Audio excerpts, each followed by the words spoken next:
Ganda. Sa wakas, nabili rin kita. Renz, bakit ito lang ang sahod mo? Kulang pa to sa mga bayarin natin ah. Yan ang mga gawa ko. Yan ang yung kinita ko. Ano yung hawak mo? Bagong helmet. Bakit? Bawal bang bumili sa pinaghirapan ko? Renz, hindi naman sa bawal, pero nakabudget ang pera natin. Yung sahod mo, di ba nag-usap na tayo? Ano ba yan? Wala na akong magagawa. Nabili ko na. Renz, pinaalam mo muna sana sa akin na bibili ka ng helmet mo para alam ko. Paano ngayon yan? Mapuputulan tayo ng kuryente. Huwag kang mag-alala. Mangungutang na lang ako kay mama. Renz, ang dami na nating utang kay mama. Eh, anong gusto mong gawin ko? Eh di sige, paputol mo na yung kuryente. Hindi pwede to. Kailangan ko na maghanap ng trabaho. Buti pa nga. Buti naman naisip mo yan. Sana noon pa. Alam mo naman kung bakit hindi ako nagtatrabaho ngayon, di ba? Dahil kailangan ko magpahinga. Bawal ako ma-stress. Di ba? Pangarap nating magka-baby. Oo, alam ko yan. Pero hindi pa kaya ng sahod ko. Lahat ng gastusin dito sa bahay. Sige, kung yan ang gusto mo, bukas na bukas babalik na ako sa trabaho ko. Ano, masaya ka na?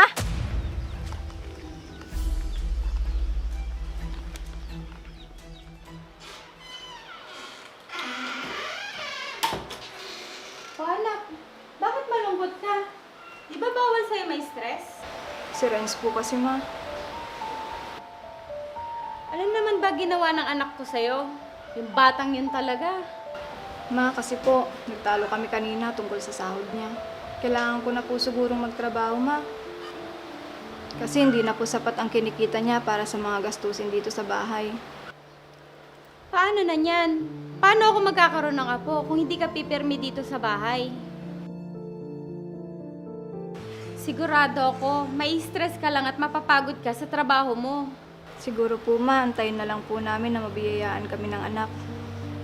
Kung sa bagay, kahit ano pa man ang gawin nyo, kung hindi ipagkakalob, wala tayong magagawa dyan. Kaya nga po, ma. Teka po at ipaghahanda ko kayo ng merienda. Huwag na anak, kasi dumaan lang ako para kumustahin ko kayo. Nasaan ba yung asawa mo? Umalis po siya, ma. Baka nakipag-inuman po sa mga barkada niya. Yan ang hindi magandang gawain niya. Dahil sa bisyo niya, kaya hindi kayo magkaanak.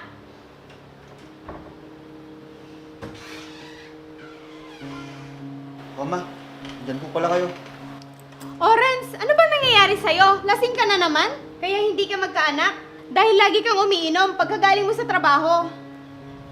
Nagsumbong na naman siguro sa iyo yung magaling mong manugang. Hindi siya nagsusumbong. Kitang-kita ng mata ko. Ganyan pa laging ginagawa mo? Hindi ka ba naaawa sa asawa mo? Ma, malaki na yan. Kaya niya na ang sarili niya. Huwag mo siyang bastusin kasi asawa mo siya. Alam mo, Renz, hindi siya na-stress sa trabaho kundi sa'yo. Hay nako, dyan na nga kayo. Naantok na ako. Alam mo, manang-mana siya sa tatay niya. Ganyan siya nung nagsasama pa kami. Hindi ko rin po maintindihan yung ugali niya, ma. Habaan mo pa yung pasensya mo sa asawa mo, anak. Ganun naman po yung ginagawa ko, ma, dahil mahal ko po siya. Ganyan nga, anak. Huwag ka susuko na unawain siya. Opo, ma. Salamat po. O sige, alis na ako. Ikaw nang bahala kay Renz. Sige po, ma. Mag-iingat po kayo. Sige.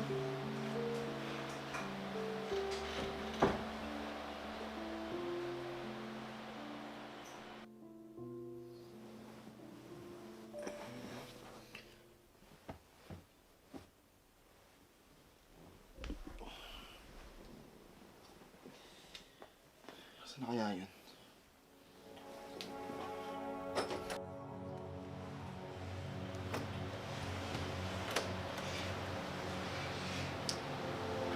Net!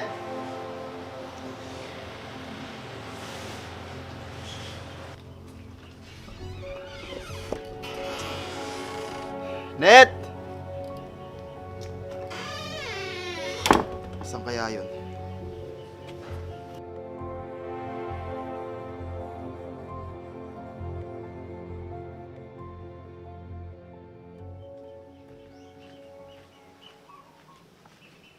O anak, kagigising mo lang ba? Opo, ma. Hinarap ko po si Net. Mukhang wala po ata siya dito. Hindi mo ba alam na nagtatrabaho na siya ulit sa dati niyang pinapasukan? Ano po? Ngayon na siya nag-umpisa agad? Yun ang alam ko. Tinawagan niya kasi ako kagabi. Mukhang tinutuon niya yung sinabi niya. Babalik na ako sa trabaho, Renz. Sana maging masaya ka. Sana ito na rin yung maging daan para magbago ang pagkikitungo mo sa akin.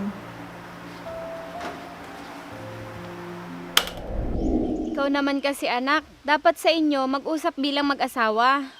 Nag-uusap naman po kami. Kaso po, medyo nahihirapan lang ako. Bakit naman? Maigpit po siya pagdating sa pera at sa sahod ko. Anak, ganun talaga. Kung may gusto kang bilhin, pag-usapan nyo kung kaya ng budget nyo. Nagsisimula pa lang kayo, marami pa kayong pagdadaanan. Maging handa dapat kayo. Opo, ma. Kaya ikaw lalaki ka, dapat ikaw ang magtataguyod para sa pamilya mo. Yun naman po ang ginagawa ko, ma. Eh bakit napilitan pa magtrabaho ngayon si Net? Gusto niya kasi, ma, malaking sahod. Paano? Hindi naman kasi siya marunong makontento. Hindi naman siguro ganun ang ibig niyang sabihin. Baka hinihigpitan ka lang niya para may maipon kayo. Gusto ko rin po minsan may mga bagong gamit. Kaya binibili ko na lang kahit ayaw niya. Kung may mga gusto ka mambilhin at hindi kaya ng budget, magtipid kayo. At magtabi para sa mga kailangan niyong bilhin. Sobrang tipid na nga po ng ginagawa ko, ma. Katulad ng alak na yan, imbis na ibili mo, itabi mo at ipunin mo na lang. Hindi puro pasarap sa buhay. Kung gusto mo magkaroon ng masayang pamilya, ipakita mo sa asawa mo na responsable ka, lalo na pag nagkaroon kayo ng anak. Opo, ma.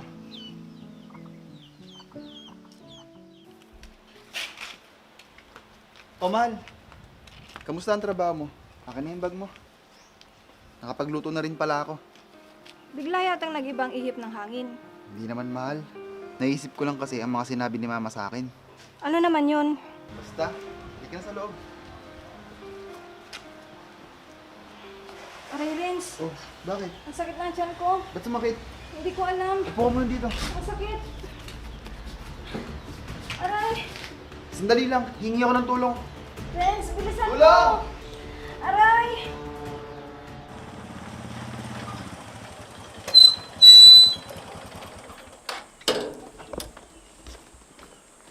Mahal, dahan-dahan.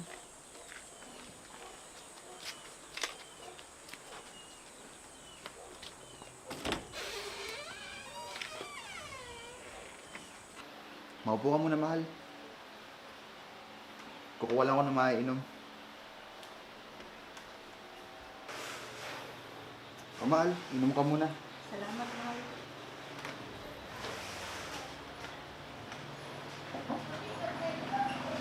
Paano yan, mahal? Hindi mo na ako pwedeng magtrabaho. Ayos lang yun, mahal. Dito ka na muna sa bahay. Ako nang bahala maghanap buhay. Ayos lang ba talaga sa'yo, mahal?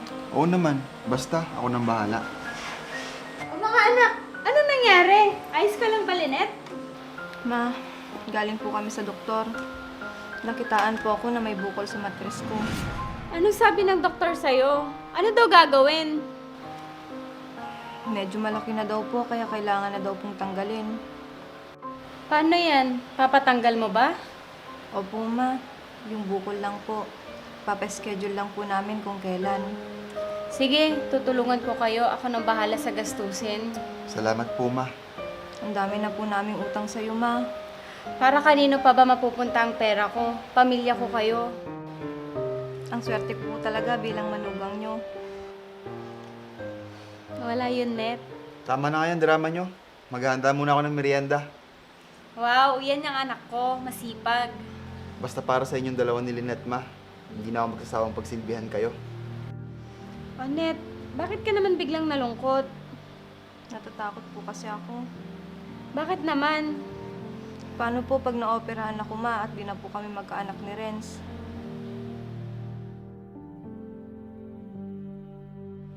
Maging positibo lang lagi kayo mga anak.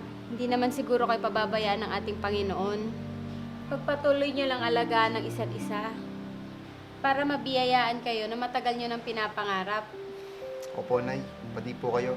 Nandito lang po kami hanggang sa pagtanda nyo. Maswerte ako kasi meron ako mapagmahal na mga anak. Renz! Renz! Oh, bakit? Ang saya mo, mahal ah. Saan ka ba galing? Galing ako kanina sa klinik ng OB ko. Nagpa-check up ako. Oh, anong sabi? Buntis ako, Renz! Talaga? Yes! Oo, Renz, magiging tatay ka na. Salamat sa Diyos at tinupad niya ang hiling natin. Sigurado ako matutuwa si Mama sa ibabalita natin. Sandali lang, tatawagan ko siya.